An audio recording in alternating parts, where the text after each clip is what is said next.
నెల్లూరు జిల్లా ఆత్మకూరులోని శ్రీధర్ గార్డెన్స్ లో వైఎస్సార్ కాంగ్రెస్ పార్టీ నాయకులు కార్యకర్తలతో ఆత్మీయ సమావేశం జరిగింది. ఈ సమావేశానికి ఎంపీ విజయసాయిరెడ్డి, ఎమ్మెల్యే మేకపాటి విక్రమరెడ్డిలు ముఖ్య అతిథులుగా విచ్చేశారు. ముందుగా వీరికి నాయకులు, కార్యకర్తలు ఘన స్వాగతం పలికారు. ఈ సందర్భంగా రానున్న ఎన్నికల్లో మనమంతా కలిసికట్టుగా పనిచేసి వైసీపీ విజయానికి కృషి చేయాలని నాయకులు, కార్యకర్తలకు దిశానిర్దేశం చేశారు. అనంతరం దివంగత నేత డాక్టర్ వైఎస్ రాజశేఖరరెడ్డి, మాజీ మంత్రి దివంగత మేకపాటి గౌతమ్ రెడ్డిల విగ్రహాలకు పూలమాలలు వేసి నివాళులర్పించారు. ఆత్మీయ సమావేశంలో ఎంపీ విజయసాయిరెడ్డి మాట్లాడారు. ఆత్మకూరు నియోజకవర్గం వైసీపీకి కంచుకోట అని తెలిపారు. కేవలం అధికార దాహంతోనే ఇప్పుడు మళ్లీ టీడీపీ, బీజేపీతో పొత్తు పెట్టుకుందని ఎద్దేవా చేశారు. మన ప్రభుత్వం అధికారంలోకి రాగానే ఖచ్చితంగా ఈ ప్రాంతానికి భారీ పరిశ్రమను తీసుకువస్తానని హామీ ఇచ్చారు. విక్రమరెడ్డి మాట్లాడుతూ ప్రజలందరూ మళ్లీ వైఎస్సార్ కాంగ్రెస్ పార్టీకి పట్టం కట్టేందుకు సిద్ధంగా ఉన్నారన్నారు. మీలో ఒకటిగా ఉంటామని, మీకు సేవ చేసుకుంటామని ఒక్క అవకాశం ఇవ్వాలని కోరారు. చివరగా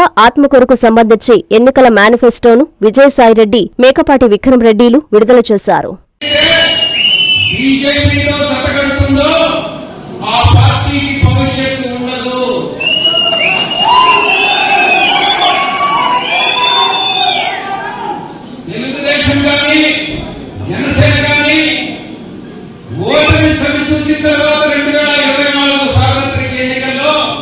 ఈ రెండు పార్టీలు బీజేపీలో కలిసిపోతాయన్నటువంటి విషయాన్ని నేను తెలియజేస్తాను.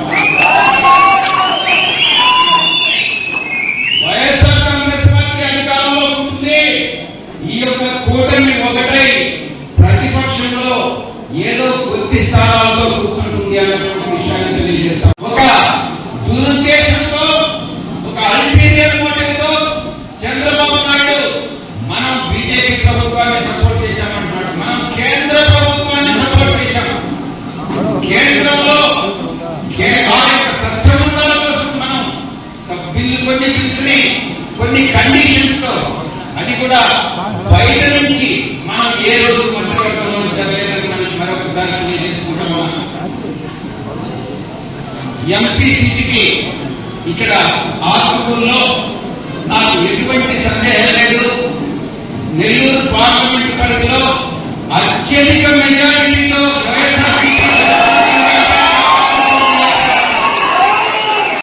ఆత్మకూరులో ఇచ్చేటటువంటి మెజారిటీ పార్లమెంట్కి ఎంతో ఉపయోగపడుతుంది. కాబట్టి అందరికీ కూడా గతంలో ప్రతి ఒక్క రాజకీయ పార్టీతో కూడా పొత్తు పెట్టుకున్నది. కాంగ్రెస్ తో కానీ, గతంలో ఎన్డీఏ కానీ, థర్డ్ ఫ్రంట్ కానీ, కమ్యూనిస్టులు కానీ ప్రతి ఒక్కరితో పొత్తు పెట్టుకున్నటువంటి పార్టీ తెలుగుదేశం పార్టీ. ఇప్పుడు మళ్లీ తిరిగి బీజేపీతో పొత్తు పెట్టుకున్నది. గతంలో ఎందుకు బీజేపీ నుంచి విడిపోయింది అన్నటువంటిది ఒక్కసారి మననం చేసుకోవాలి. అదే తెలుగుదేశం పార్టీ ఈరోజు మళ్లీ తిరిగి అధికారం మనకి ఎక్కడ రాదో అధికారమే పరమావధిగా భావించి ఎలాగైనా కూడా అధికారంలోకి రావాలి, కైవసం చేసుకోవాలన్నటువంటి ఒకే ఒక అధికార దాహంతో ఈరోజు బీజేపీతో పొత్తు పెట్టుకుంటా ఉంది. వైఎస్ఆర్ కాంగ్రెస్ పార్టీ ఏ రోజు ఏ రాజకీయ పార్టీతోనూ పొత్తు పెట్టుకోలేదు, పొత్తు పెట్టుకోదు కూడా. కానీ చంద్రబాబు నాయుడు విమర్శిస్తా ఉన్నారు. మీరు 5 సంవత్సరాల కాలం బీజేపీ ప్రభుత్వాన్ని సపోర్ట్ చేశారు కదా అని. నేను ఈ సందర్భంగా తెలుగుదేశం పార్టీ ఒక మతతత్వ పార్టీ అయినటువంటి బీజేపీతో పొత్తు పెట్టుకోవడం తప్పుపడతా ఉన్నాను. మీరెందుకు సపోర్ట్ చేశారని చంద్రబాబు నాయుడు ప్రశ్నకి జవాబు, మనం ఏ రోజు కూడా బీజేపీలో కేంద్ర ప్రభుత్వంలో మనం చేరలేదు, మంత్రి పదవులు తీసుకోలేదు, వాళ్ళు పిలిచినా కూడా మనం పోలేదు, మనం పెట్టుకుని పోయేటటువంటి ఉద్దేశం మనకు లేదు. మనం రాష్ట్ర ప్రయోజనాలను దృష్టిలో పెట్టుకుని రాష్ట్రం అభివృద్ధి జరగాలంటే, రాష్ట్రంలో అనేక ప్రాజెక్టులు రావాలంటే కేంద్రంలో ఏ పార్టీ ఉన్నా కూడా కేంద్ర ప్రభుత్వంతో సత్సంబంధాలు నెలకొల్పాలని మనం కొన్ని బిల్లుల విషయంలో సపోర్ట్ చేయడం జరిగింది. ముఖ్యంగా మీ అందరికీ చెప్పాల్సినటువంటి విషయం ఉంది. చంద్రబాబు నాయుడు చెప్తా ఉన్నాడు, మీరు త్రిపుల్ తలాక్ ఎందుకు సపోర్ట్ చేశారని. నేను చెప్తా ఉన్నా, నేను రాజ్యసభలో మాట్లాడింది, మిథున్ రెడ్డి లోక్సభలో మాట్లాడింది. త్రిపుల్ తలాక్ విషయంలో మనం సపోర్ట్ చేయలేదు. మీరు ఒక్కసారి ఏం మాట్లాడామన్నటువంటిది మీరు ఒక్కసారి పరిశీలించుకోవాలి. అదేవిధంగా సిఏఏ బిల్లుకి మనం సపోర్ట్ చేశామని చంద్రబాబు చెప్తా ఉన్నాడు. నేను చంద్రబాబు నాయుడిని సభాముఖంగా తెలియజేస్తా ఉన్నా, చాలా స్పష్టంగా చెప్పారు. ఎవరైనా కూడా బంగ్లాదేశ్ కానీ, ఆఫ్ఘనిస్తాన్ కానీ, పాకిస్తాన్ లో కానీ ఉన్నటువంటి మైనారిటీస్ ఎవరైతే ఉన్నారో వాళ్ళు హింసకు గురైనట్లయితే ఇక్కడ ఇండియాలో వాళ్ళకి పొలిటికల్ అసైలం ఇవ్వాలి అన్నటువంటిది ఆ బిల్లులో సారాంశం. చాలా స్పష్టంగా చెప్పాను నేను రాజ్యసభలో, మిథున్ రెడ్డి లోక్సభలో. దాంట్లో మీరు హిందువులకి, సిక్కులకి, ఇతర మతాల వారికి ఇస్తున్నారు. మీరు మత వివక్షను సృష్టించొద్దు. ఏ మతానికి చెందిన వాళ్ళైనా పాకిస్తాన్ కానీ, బంగ్లాదేశ్ కానీ, ఆఫ్ఘనిస్తాన్ లో కానీ ఎవరైనా హింసకు గురైతే మతాలకు అతీతంగా మీరు పొలిటికల్ అసైలం ఇవ్వండి అన్నటువంటి విషయాన్ని చాలా స్పష్టంగా చెప్పారు. అదే వైఎస్ఆర్ కాంగ్రెస్ పార్టీ చెప్తా ఉన్నాను.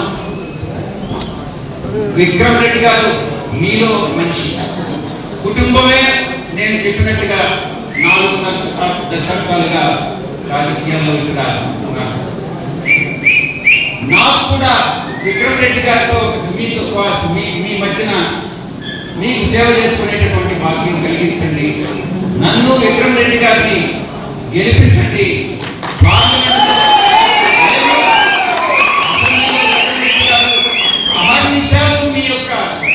మీ యొక్క సమస్యల పరిష్కారానికి, ఈ యొక్క ప్రాంత అభివృద్ధికి నేను కృషి చేస్తామని విక్రమ్ రెడ్డి గారు వచ్చేటప్పుడు చెప్తా ఉన్నాను.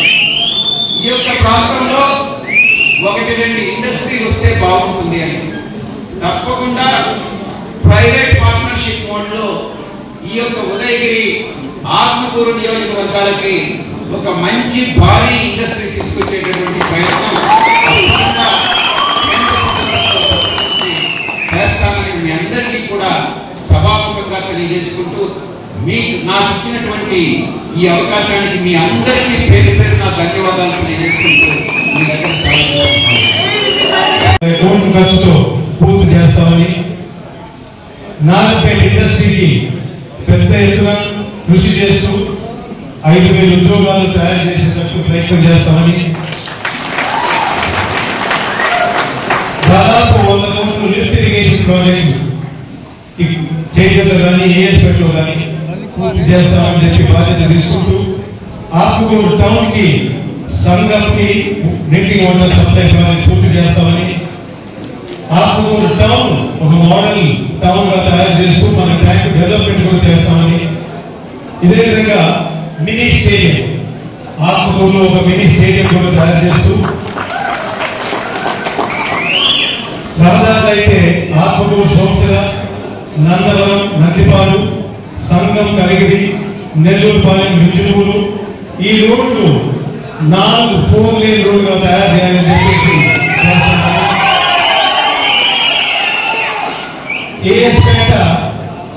ఏఎస్పేట, కోటితీర్థం, సోమశిల ఈ 3 టెంపుల్ టూరిజం ప్రాజెక్ట్స్ గా తయారు చేయాలని,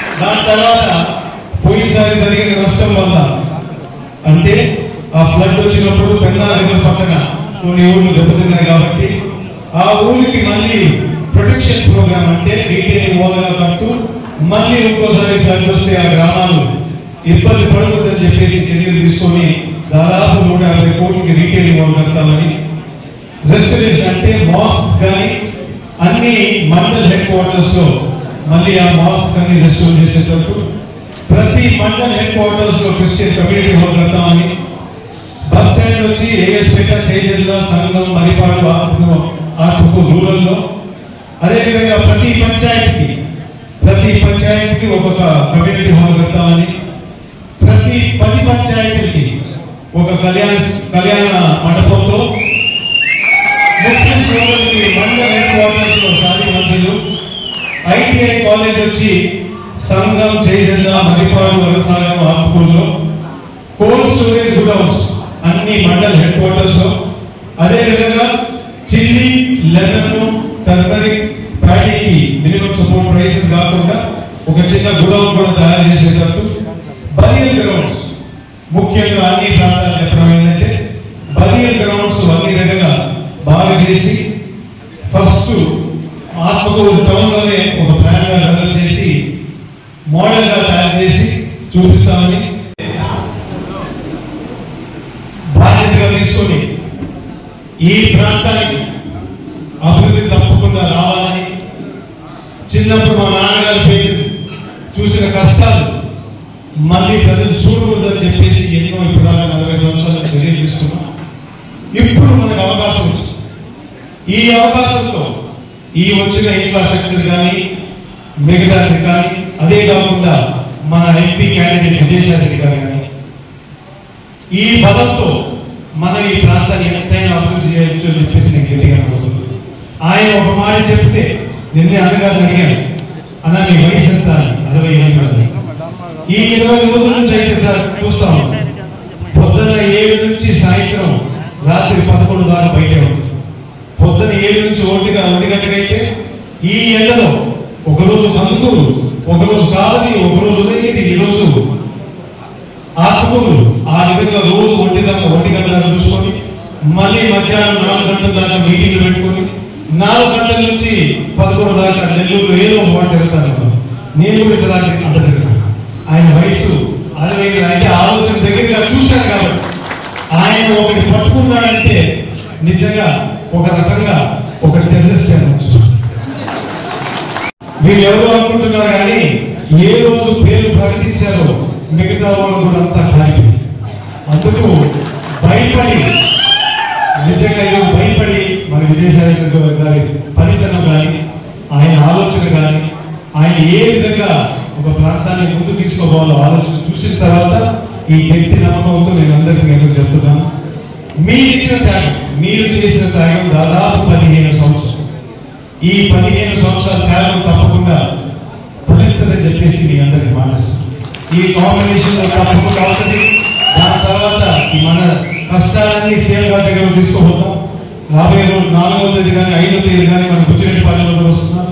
ఆ రోజు కూడా మన సీఎం గారి ముందు పెట్టి తప్పకుండా ఈ చర్యలు తీసుకొని మళ్ళీ కార్యకర్త మాత్రం ఏ విధంగా నష్టపోలేదని చెప్పేసి మీ అందరికీ మాటిస్తూ, మీ అందరి త్యాగాలకు కానీ సపోర్ట్ కానీ రాబోయే ఎలక్షన్ లో చేసే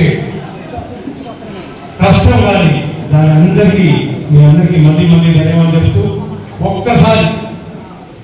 ఒక్కసారి మీరందరూ ఈ ఎలక్షన్ కి బాగా సిద్ధమైనారా లేదా? వైఎస్ఆర్ కాంగ్రెస్ పార్టీ జిల్లా అధ్యక్షులుగా ఎన్నికైన మా చంద్రశేఖర్ రెడ్డికి హార్దిక శుభాకాంక్షలు. మంచి మనిషి, సౌమ్యుడు, అందరికీ అన్ని వేళలా అందుబాటులో ఉండే ఎమ్మెల్సీ పర్వతరెడ్డి చంద్రశేఖర్ రెడ్డి గారిని వైఎస్ఆర్ కాంగ్రెస్ పార్టీ నెల్లూరు జిల్లా అధ్యక్షులుగా నియమించిన సందర్భంగా మా హృదయపూర్వక శుభాకాంక్షలు.